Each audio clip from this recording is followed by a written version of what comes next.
Okay, we'll go ahead and get started, and I will just let people in as they join. Welcome, everybody, to Family First Wednesdays webinar. My name is Beth Ayers. I work for Montana's Parent Network as the peer support training coordinator. I'll get used to my new title at some point. I used to provide family peer support at the Children's Clinic and across Montana, and most importantly, I think, is I am a parent of two children, adult children with behavioral health challenges, and am honored to be able to use my lived experience to help other families. Just a little bit, this webinar is being recorded, and we will have it up on MPN's YouTube channel probably later today or tomorrow. Montana's Peer Network is a statewide 501c3 peer-run nonprofit recovery organization with a mission to lead the expansion and development of wellness and recovery-oriented behavioral health services in Montana. MPN created the Families Division in 2022 to develop family peer support and to offer support to parents and caregivers who are raising children or have raised children with special health care needs and/or behavioral health challenges. We also have a free family membership, which gives you access to a bi-monthly e-newsletter, which has articles and blogs in it, information on our virtual trainings that are coming up or that we put out every month, and also any special events that are happening. So I would encourage you to sign up for that if you haven't already. Again, it's free, and I put the link in the chat. Feel free to turn on your cameras. We love to see your faces. There will be time at the end for questions. So at that point, feel free to ask questions. Just go ahead and unmute yourself, or you can put them in the chat and I will read them. Today, we have Kara Green, who works for the Montana Family to Family Health Information Center and is the mother of a daughter with special health care needs. She has helped create peer-to-peer groups here in Montana and elsewhere, and advocacy work is a big driving force for her. So she is here today to talk to us about avoidant restrictive food intake disorder, ARFID. I will turn it over to Kara and let you get started. Thanks. Just going to share my screen here. And Beth, if it doesn't look right, will you let me know? Looks good. Thanks. So hi, I just want to talk about a topic that literally takes over my life daily. And I know that with our everyday existence, we use acronyms, right? And it's just obviously easier. ARFID stands for Avoidant Restrictive Food Intake Disorder. And so I throw that around a lot. Just like you would with like ASD, autism spectrum disorder, all those things. So I do apologize. I do use it a lot, but it is avoidant restrictive food intake disorder. It's been in the DSM-5 since 2013, which is where all mental disorders are classified. I do want to note that this eating disorder, it was in the DSM-5 in 1994, but it was called feeding disorder of infancy and early childhood. And that it only includes children under 6 who are underweight. So thank goodness that that's changed, because that is not how it presents in my situation and many other people that I know. My daughter isn't, when we got diagnosed, she wasn't underweight. So there's like lots of factors that come into play here. But it is a significant, underweight, failure to thrive is a significant thing, but that wasn't my situation with my daughter. ARFID occurs when individuals avoid or restrict food intake to the extent that they regularly fail to meet their nutritional and energy needs. And so the energy needs definitely apply to me, nutritional, vitamin nutrition, those kinds of things. You could say extreme picky eaters. You'll hear people in different industries saying that. Again, I'd rather, instead of saying picky eating, I'd rather say ARFID because it's a significant disorder. Sorry, all right. So this is kind of a crucial thing because these types are kind of how you like navigate ARFID. So what are the 5 types of ARFID? Avoidant, adversive, restrictive, ARFID plus, and our adult ARFID. So like avoidant would be they avoid certain foods or food groups due to sensory sensitivities such as textures, tastes, or smells. Adverse is due to negative associations or fears of adverse consequences such as choking, vomiting, or allergic reactions. Restrictive, limited, so based on texture, color, or brand.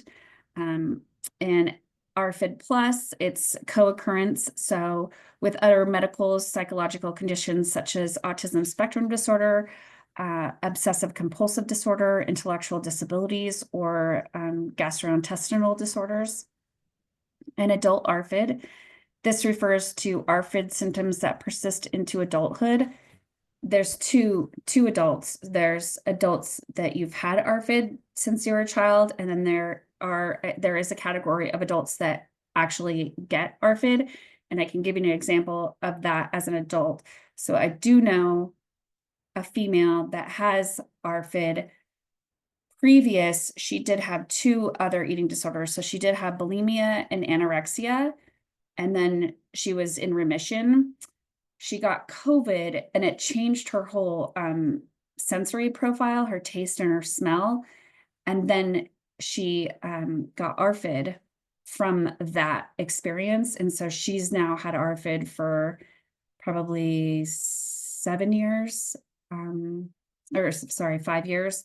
But it's just like taken over her life. It's her examples have just been crazy. I do want to say so when you do have a provider that you're sitting down with and you're discussing all these different things, they're going to try to put you into these categories to qualify you, right? So for instance, you know, it's complex because it's individual, just like autism spectrum disorder is so individualized. So for instance, you know, just to give you the basics. So like avoidant, for my daughter, she's a 9-year-old female. So currently, so avoidant, she currently will not eat any meat products. And I do have to leave the room if she smells any of my food. So for the most part, we're not able to eat together. And again, this isn't going to be forever, but that's just what our situation is right now. For her adverse would be she vomits, and she vomits, and her choking profile is like way bigger because it's sensory driven, right? And her sensory is like, you know, smell, taste, you know, like all those senses is encompassing in every single food option that we have, every meal, everything, right? And just to note that it could be her safe piece of pizza, but if the cheese isn't just right, it's kind of out. And I know that sounds like so like what, but that's just how this is. Her restrictive, we are only able to buy brand name items. So when we did, you know, when in the beginning of the ARFID stages, as we're progressing, obviously, like as a parent, you're like, oh, those aren't on sale. Those chicken nuggets are $8 a piece. Well, the catch is that when they find that profile that they love and they feel safe with, no amount of trickery or hiding another brand will do. Like, if I could tell you how many different brands of chicken nuggets I have purchased and have had to eat on my own, it is significant. And there is absolutely just one item, but it's just one brand and that's it. And there are restaurants that we literally just can't go to because their chicken nuggets are very inappropriate to her, which is kind of entertaining because I like pointing out the restaurant to her. Oh, look at that. She gets kind of irritated with me. So ARFID Plus with my daughter presents, she has ADHD. She only has OCD with food. It doesn't really present with anything else but just food, which obviously then intensifies the situation, right? Because she has autism spectrum disorder and then she has sensory processing disorder. So I not only have a significant amount of sensory things going on, but then I have very rigid options that we have to like parameters or in. And she doesn't qualify for the adult ARFID, but I do have a friend, she's on this call. She is an adult with ARFID, but she's had ARFID since she was a child. And her son that is an adult has had ARFID since he was a child. I do want to note that the three, so the friend on the call, her son, and my daughter, and another friend,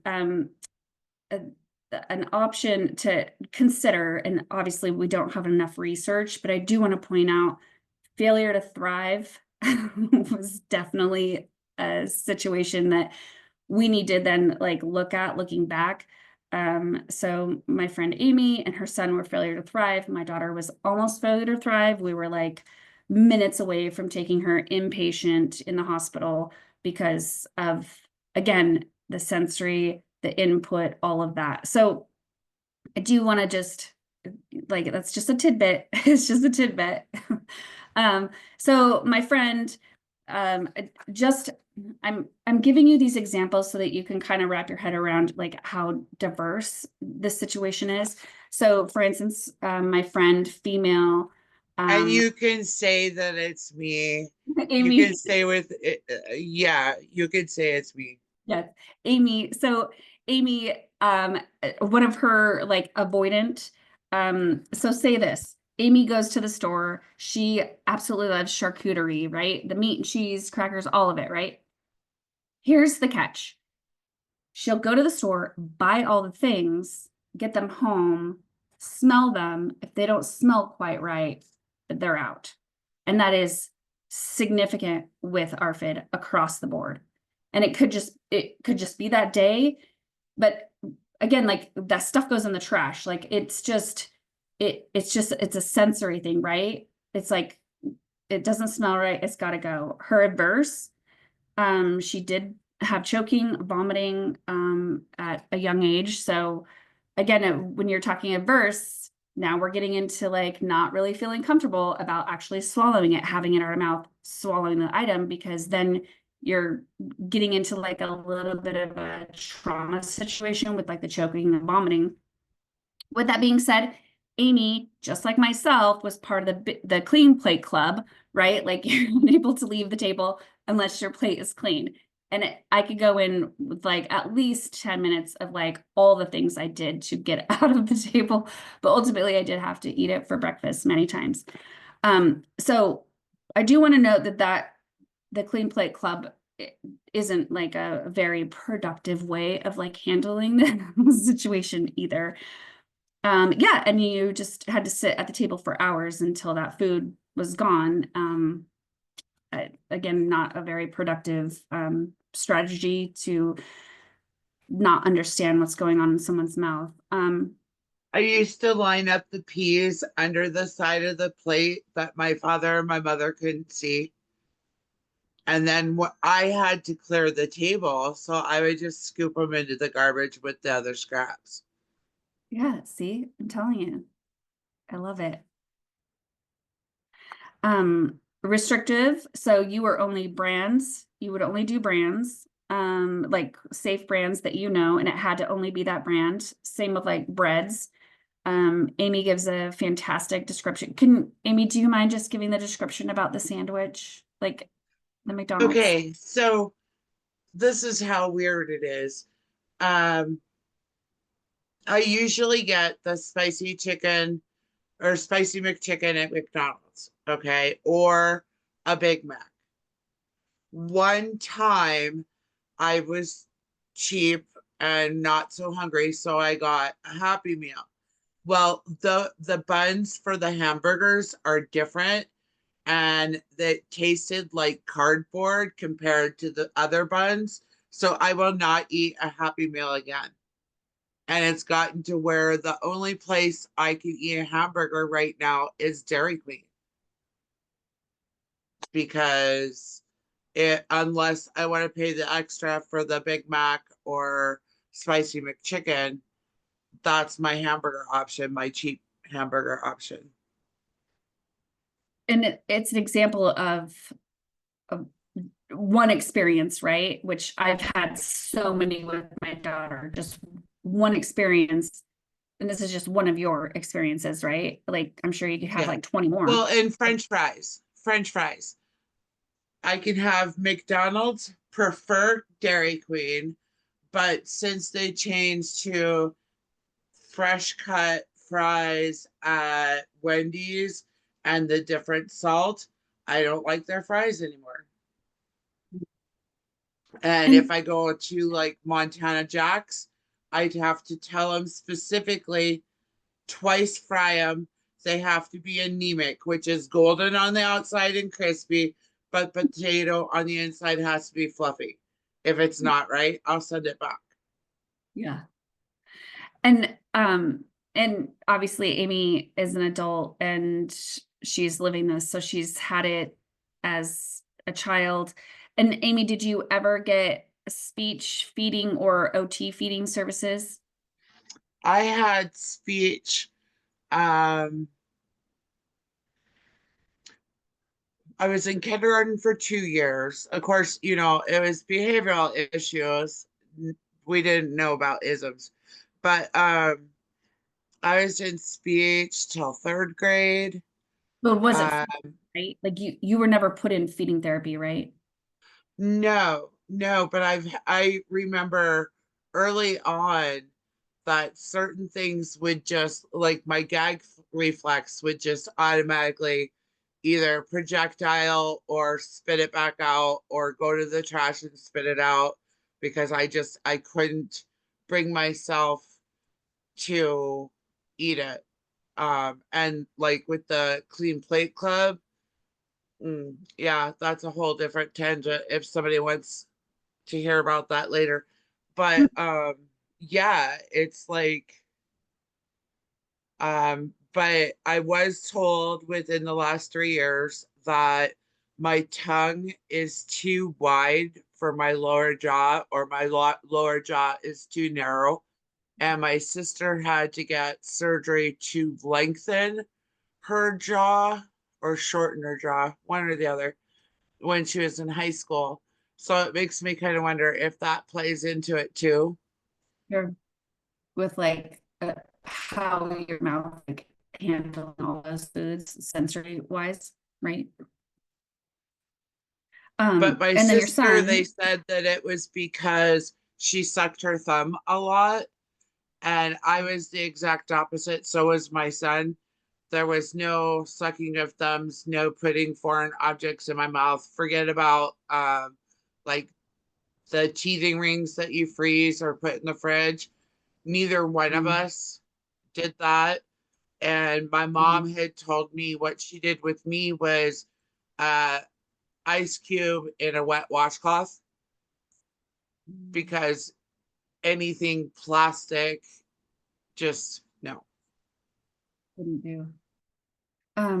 So your son, he's 25, and he was failure to thrive, and he had obviously ARFID from a very young age.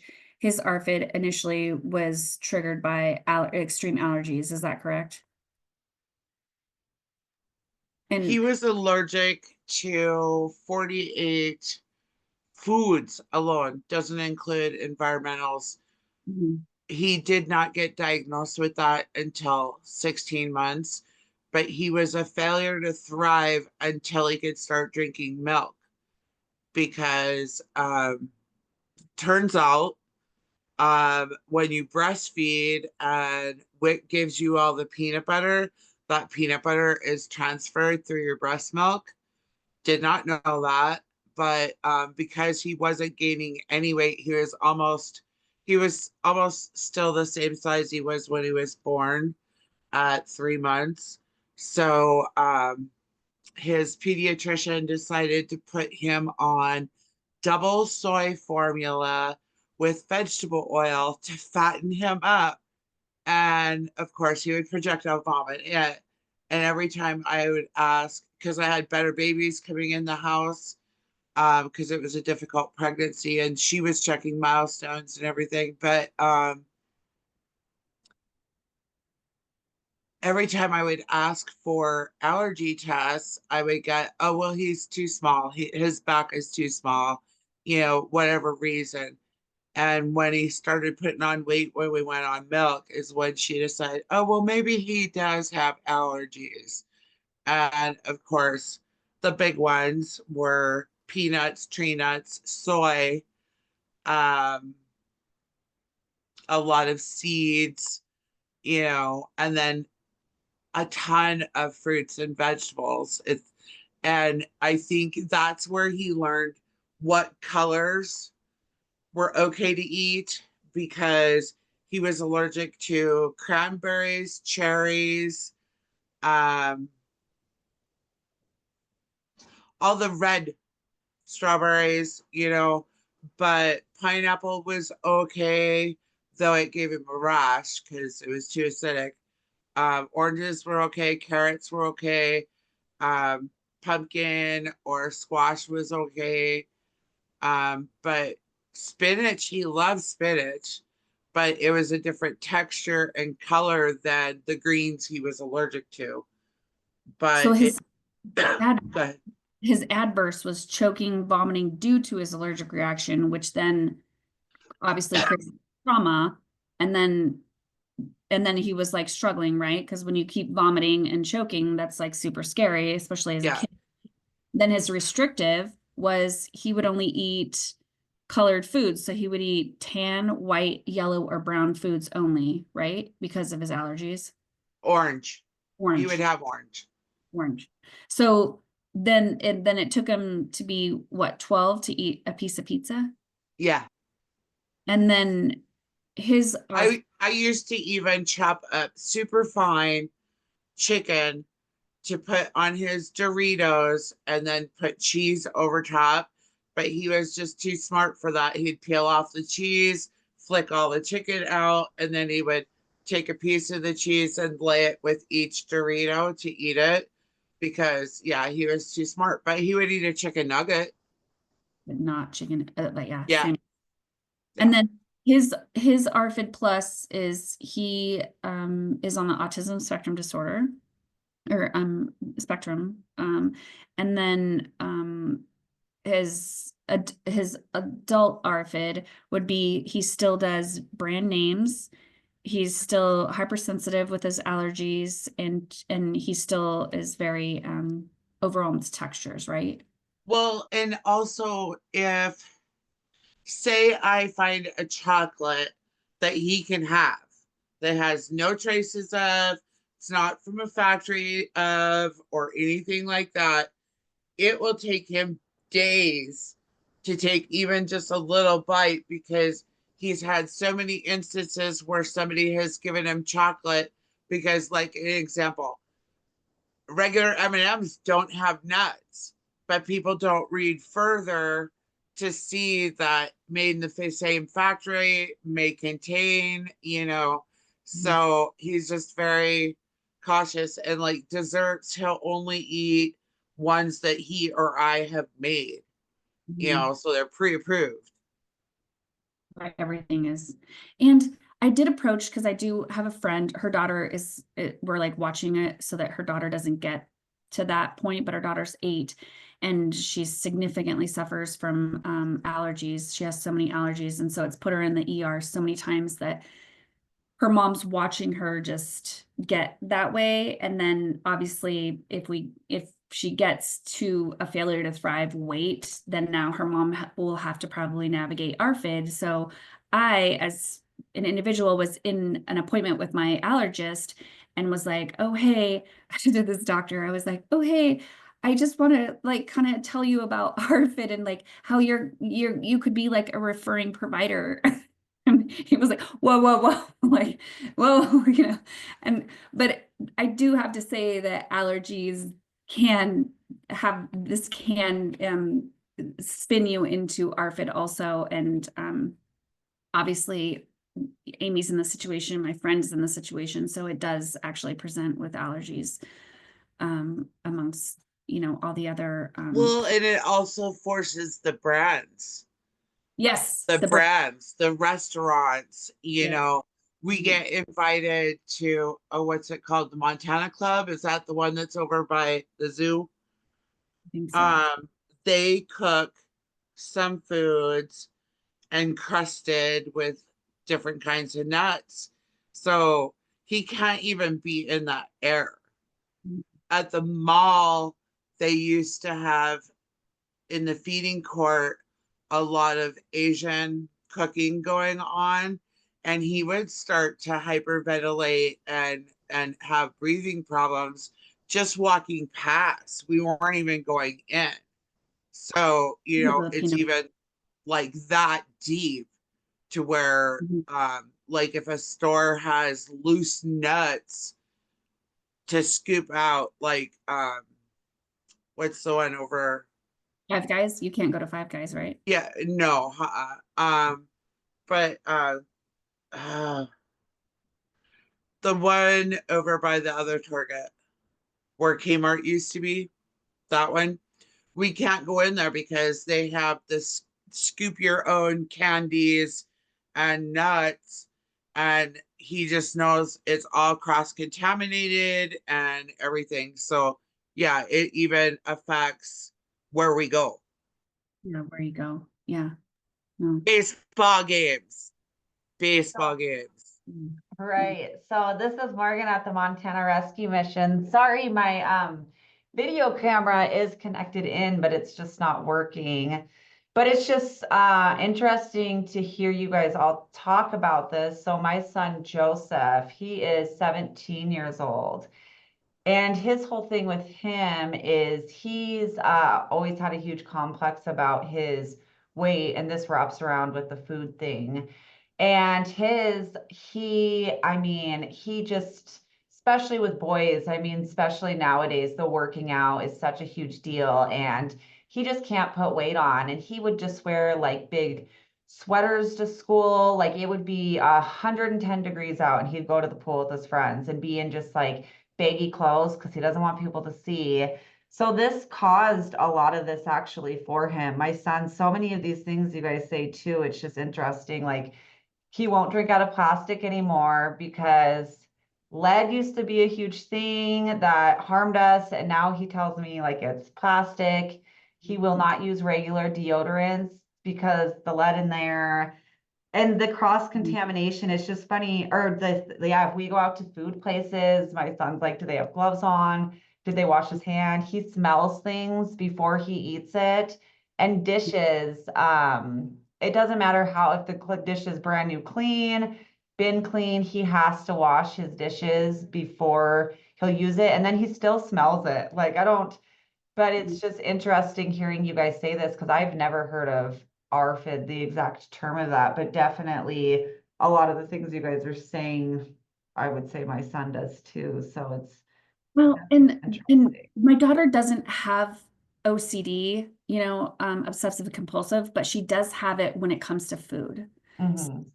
And then that's like even trickier, right? Because now we're trying to get her to actually put the food in her mouth, but then her mind keeps going about how it looks and how it has to be just so, and then me navigating how flexible I can be about it, because I can't say take it or leave it, because When when you have ARFID, you will leave it.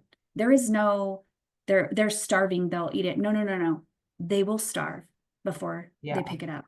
Like she's gonna starve. So I can't do that tug of war with OCD, right? Or like that hard stand. I literally have to make sure she's getting the food. So it is this like tiptoe thing that we're like navigating, right? Like, and Amy knows it with her son. Like, could she have said hard no on that stuff and said, no, you're going to learn your lesson. You're going to, you know what I mean? Like treat it like a behavioral. Well, they're just going to say no. I used to use as a reward his safe foods. So to get him to try broccoli, I put 2 slices of carrots on the side of the plate. And I told him that if he ate the 5 pieces of broccoli, he could eat his carrots. Yeah. No, I know. You have to play around with it. Right, right. But And I don't know, it sounds like your kiddo's pretty smart, but my niece, I can finally kind of blend stuff up for her, and sometimes I'll sneak like a carrot in there or broccoli and you really can't taste it. But I do understand where you're coming from as the sense. My son, if it's not this brand of pizza, he won't eat it. Like that'll never be touched, eaten, it's processed, it's bad for him. He does not care. You're not putting that in his mouth. But if it's like, so I do understand where you're coming from with that. Kids are pretty stubborn. yeah. Well, and what it then forces me to do, which I've been super, you know, and I'm not joking, like I share this with professional providers that my daughter has, like I will find tasteless, colorless, anything I can. I found a multivitamin tasteless, colorless. I found a protein tasteless, colorless. I found a fiber tasteless, colorless. Like I will, and then since I have a cooking background, I will figure out how, like the whole time she's like open to something, the whole time I'm trying to, in my mind, figure out how I can add that to her food. I'm like, how do I add those calories? How do I add this? And then, I mean, it's just like this, like constant, you know, I mean, she only eats like a certain kind of pizza. If we make it at home, then I can add that protein powder, tasteless, colorless, to then the barbecue sauce that we're putting, you know what I mean? Like, it's just like constant, and I'm constantly doing it because obviously I know she's not getting all those nutrients that she needs, right? So, because I don't want her to be failure to thrive ultimately. Well, and Dakota has this thing where he's got to hide the offensive taste to something with ranch. We will go through the king size thing of ranch once a week because it hides yeah. that taste. Yeah. No, I know.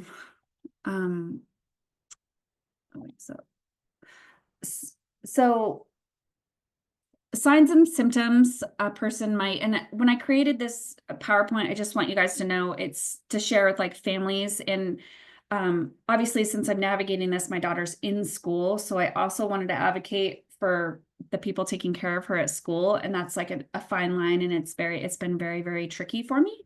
And I also then want to advocate if I can communicate to any of these people at school, then they can help, hopefully, cross my fingers, help other kids, right, that might have it. So if you're like, why does she have some of these slides?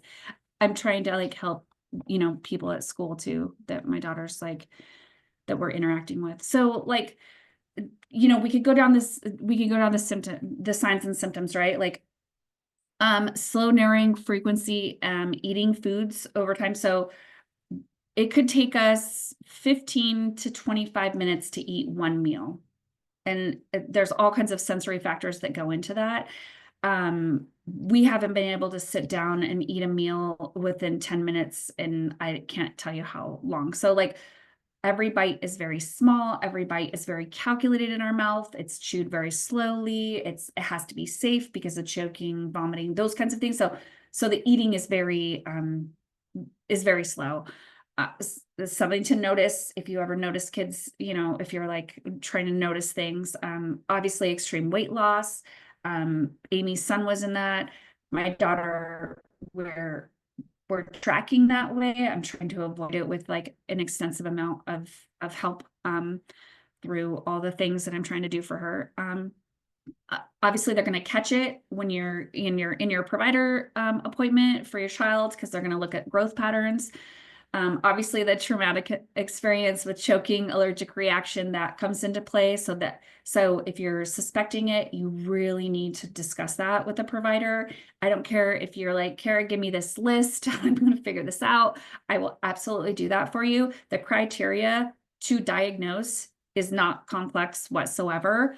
And if you have a nurse practitioner, they can diagnose you. If you have an occupational therapist, they can send the refer to the provider to be like, oh, for sure, I definitely feel. So I'm telling you, all these professions have the option to send the referral or to help you advocate for this diagnosis if you think your child has it. Nutritional deficiencies, malnutrition. So yes, we finally were able to get a blood draw for my daughter. She is vitamin deficient. And so then again, since I found the powdered, tasteless, colorless vitamin, then I can, put this into her diet. But before then we were unable to even swallow, obviously, medications, right? So, or any vitamins. Gagging, vomiting, unfamiliar foods, just not an option. That's on the list. Fainting, dizzy. So here's the catch. And I'm continuously advocating for my daughter in school, and I have to be like, I have to come to the table with her calorie intake for a day and be like, if someone is not participating in the appropriate calories for their age range, you can't ask them to, like, with aggression or frustration, ask her to run around the school to practice for something. I was like, you got to have some grace, because like clearly she's not intaking enough calories. And if someone's not eating for 6 hours in a day, they can't really do some of those activities, right? Or to the extent that someone that is actually eating could do those activities. So we all need to like really look at that too. Brittle nails, slow eating. My daughter's a slow eater. Avoiding other foods, smells. Those are all things that you just have to, they have to be like in your like radar. You just have to like notice when you're somewhere, right? With all these symptoms. So just to clarify this one, what are the differences between ARFID and picky eating? Obviously, if your child has ARFID, someone that doesn't have a child that has ARFID is just going to call it picky eating. Whatever the case is, I'm on it as a parent. I know what it is. But the difference is ARFID, there's a diagnosis. It's an eating disorder. It's in the DSM-5. Picky eating is selective eating. And let me just clarify it just a little bit more. A person with ARFID would rather starve than try the food. A picky eater can be talked into things, right? So when we're thinking about that, think of all the times that you were able to then talk someone into trying something or touching it or looking at it. With an ARFID person, they won't look at it, they won't touch it, they won't put it anywhere near them. They might vomit, like it's significantly different, but obviously it, socially it looks like you're a picky eater, right? What are the ages? What's the age of ARFID? What's the age? Adolescence is when obviously like the majority of people will notice it. It literally starts at 0 and it goes on into adulthood. Treatment's tricky. I'm not gonna lie, like I'm in the midst of that. Obviously, if I lived in New York City or Massachusetts, I would have the best, phenomenal treatment process ever. I do not live there. So I have a whole team. I have the primary care provider. I have occupational therapy. I have speech therapy that does the feeding. I have a dietitian. So I meet with a dietitian once a week. My daughter meets with a dietitian 3 times a week. She Zooms in at school because my daughter presents at school where, unfortunately, well, even at home, she does have to be cued to take the bite. So I'm not only navigating extreme food, like picky, right? Like not wanting to eat the food, but then she has to be cued. So I have all these different ways of like, okay, let's take a next bite. All right, let's, so now we're navigating that. And with that being said, I also do want to talk about interoception. And so I do feel that my daughter had that. I was very aware of interoception. Providers that I had at the time were not. And so they wouldn't have a dialogue with me about interoception. And so I do want to note that interoception does play a part with ARFID. And so interoception is when, like, for instance, with ARFID, it would be the brain and the stomach not talking. There is one place that I found that actually works with interoception. So if you feel that they're not talking and your child is not eating because they're not talking, then let's have, like, please reach out to me. Let's talk about it. But interoception does play a part. And I just want to honor that. And there's like free online information on that. There's a woman that does training. There's a place in Billings that actually is trained in it. I was unable to find any occupational therapist that was trained in it. So I do want to note that. Nutrition is huge. That's why I'm doing the tasteless, colorless stuff. Yes, therapy, family counseling would be ideal. Am I able to find a therapist that knows autism spectrum disorder, sensory processing disorder, ARFID? I'm not able to find the one that knows all three and that has like the leading with kindness idea that I have as a parent. Eating the same food always makes new foods taste even more different. So I want you to think about that. So when we're eating the same food, when you do then try another food, everything's different, right? So that's something. And it does also then take 10 to 15 times of tasting one food to know if you like it or not. And that just is like kind of across the board.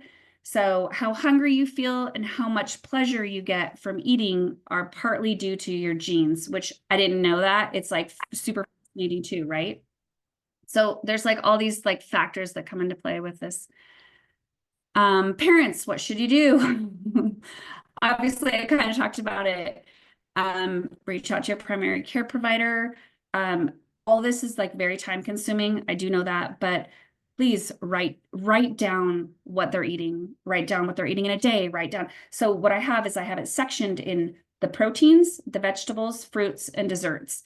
And I always say like, oh, like how, you know, like when I section it off, I'm always like, and here's desserts. Cause like, obviously we can try to get our kid to eat some sort of sweet item, right? I do want to let you know that salt and sweet stimulate your appetite. So when you're not trying to navigate all these things, remember when you're just like, I don't want to give them that, it's sweet. Sweet and salty do initiate your appetite to then want to like eat more. So just a side note from like the dietitian end of things. Document. So if you do consult with a dietitian, just to let you know, they're going to ask you for a whole week. Okay. So like, think about it, like just try it for a day. They're going to ask you when you consult with them for a whole week. And then I do want you to like time how long it takes to eat a meal, because that does come into play if you're like noticing that these meals do take a long time. And also, are we getting really narrowed with like what the food looks like, the shape of it, all those kinds of things? Because again, you're advocating, you're like saying, no, this does. So something that I needed to realize was that about 2.5, my daughter's daycare was like, you're sending like 10 things to lunch for your daughter. And I was like, well, yeah, because I'm noticing like all this food coming back, right? And like, and I was just like, oh, I just thought like, oh, the variety is going to help me. So I like put all these things, like she had the biggest bag of food because I was like, but she's not eating anything, like everything's coming back. So, and the daycare worker, like, love her. We're still friends to this day. She'd be like, but we're warming up like all these things. And like they'd set them all around her. And then she'd just like eat one thing, right?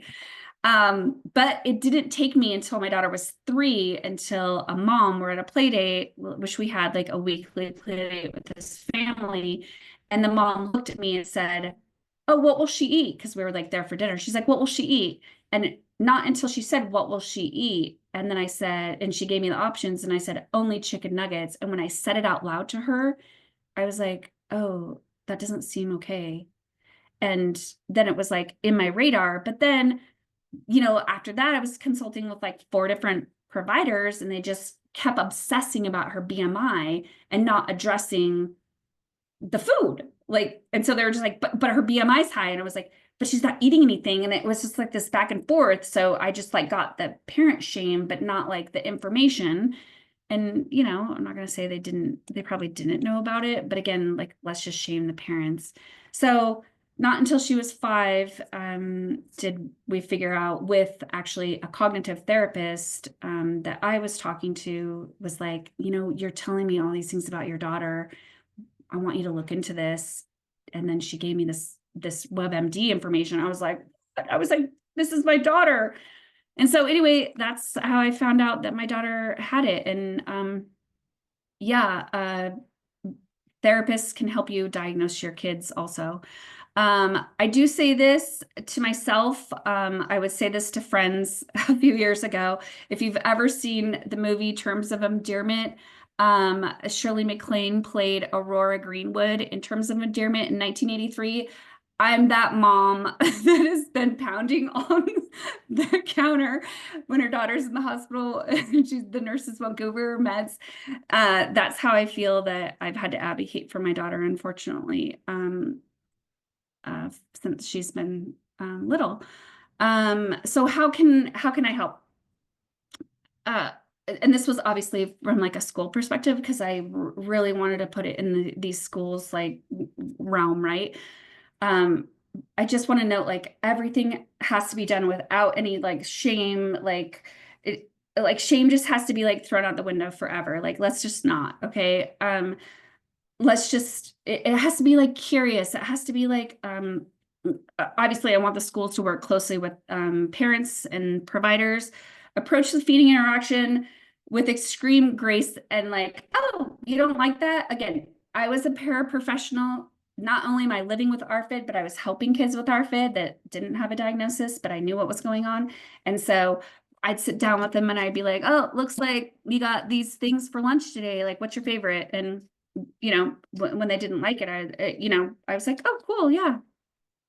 Extreme grace. Like, we're just talking like, oh, no big deal. Okay. Because if we have no shame, then it's easier to introduce. There's all kinds of steps. Occupational therapists and feeding therapists are only trained in they're only trained 2 ways in feeding. And so it's like vision, touch, sight, those things. So just think about that when you're like navigating these things with these kids. If you do suspect ARFID, you can reach out to all the providers, your occupational therapist, your speech therapist, school. Hopefully I'm educating enough that the school counselors are like getting on board, because that's a significant thing for me. Yeah, I have way more resources than this, but if you are interested and you want to know more, please reach out to me. Beth can give you my information, but yeah, if you guys have any questions, obviously both Amy and I can answer any questions you guys have. I know it's a Well, lot. and my Zoom keeps kicking me out. So I put my email in the text or chat in case anybody wants to reach out. Thanks, Amy. And yeah, there's nothing like lived experience, right? Amy, I Yeah. don't see it in the chat. Will you throw it in there one more time? And then there is a question. Danica asks, I totally Well, when I relate. get in the chat, Make sure to send it to everyone. yeah. I just put mine in there too. Okay. If you guys want to reach out to me, you're more than welcome to. And Okay. it's hard to navigate, but yeah. Thanks, Kara. Mhm. Danica asks, I totally relate to my kid just saying no and absolutely refusing to eat. I instinctually think that some of this is about control and wanting to be more independent, not wanting to be bossed around by parents and more. How does that developmental and mental state play into these ARFID behaviors mindsets? So, I don't know, was it the 90s drop the rope theory? You know, like drop the rope, like especially with toddlers, when you're parenting a toddler, it's like drop the rope. You can drop the rope when it comes, because the kid's gonna hold hard on like potty training, sleeping, and eating, right? The three things that you can't control because they fully have control of that of their body, right? Like as a human, I can't control someone to do those three things, right? So it's like drop the rope theory, right? And that there's books out, there's like a theory, like it's the whole thing, right? And so obviously, like I'm not exaggerating when I say that when you really know that someone is diagnosed with this situation and you sit in that feeding therapy and you see like how it is not control to a certain point of like I had to come to terms with like a phobia. And when I say that, it's so significant to me that I went to Winco and I purchased $35 worth of just bin stuff, right? Like objects that I could take to my daughter's feeding therapist and we could have spitting contests because at the end of the day, everything has to be fun or we're not going to try it, right? It has to be silly, it has to be fun. But just her taking that item and like putting it in her mouth was just, it was hard.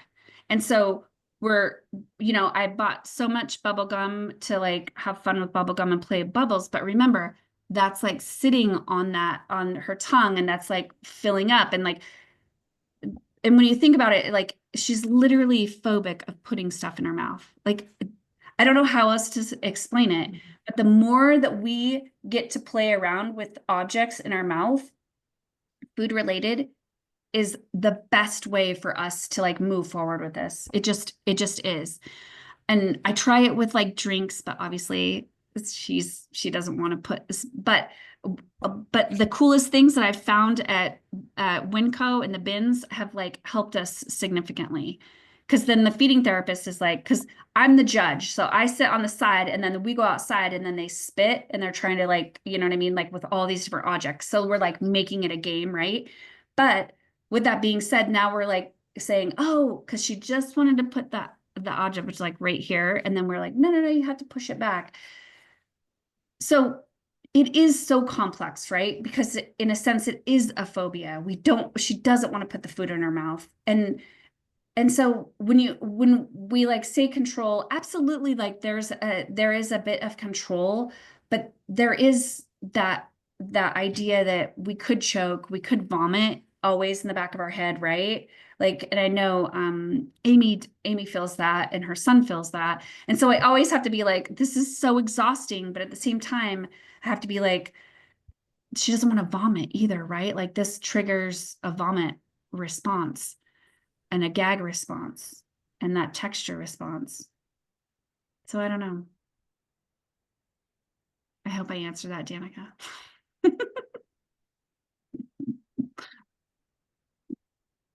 I know it's so complex and everybody presents differently, right? Like the way Amy talks to me about it and her son's situation. And we tell, her and I tell stories about it to each other. I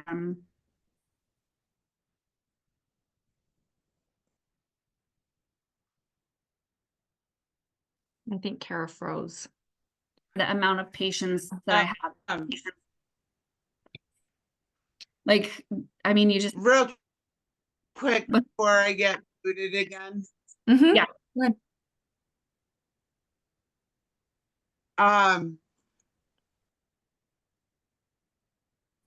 My psychiatrist, well, our psychiatrist, strawberries, right? Every single one of those strawberries tastes different.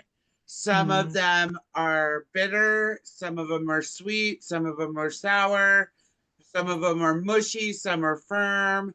So like we can only eat strawberries if they're freshly cut and we put sugar on them and let them sit for a while. So if you can compare all the foods and all the different tastes and versions to a strawberry, that's why a lot of kids will settle with a canned fruit over a fresh fruit because the fresh fruits, even oranges, they all taste different. Mm-hmm. Mm-hmm. Yeah. Any other questions? And everybody's frozen. Oh, no, I heard you. We only have a couple minutes, not even that really to end on time, but does anybody have any last minute questions? I know we have some really good, people have commented, thank you, it was really informative. Okay. Well, Kara, thank you so much. Did my for- email show Yes. up? Yeah. Yep. Amy's email is in the chat there for anybody, and same with Kara's. Thanks, Amy, for helping and contributing. I appreciate it. Yeah, thank you, Amy, who just left. Kara, thank you so much for your time and information and just for being vulnerable and sharing your personal experiences with us. I want to thank everybody for joining and their time, and we will see you all next month. Okay. All right, thanks. Thank you. You're welcome.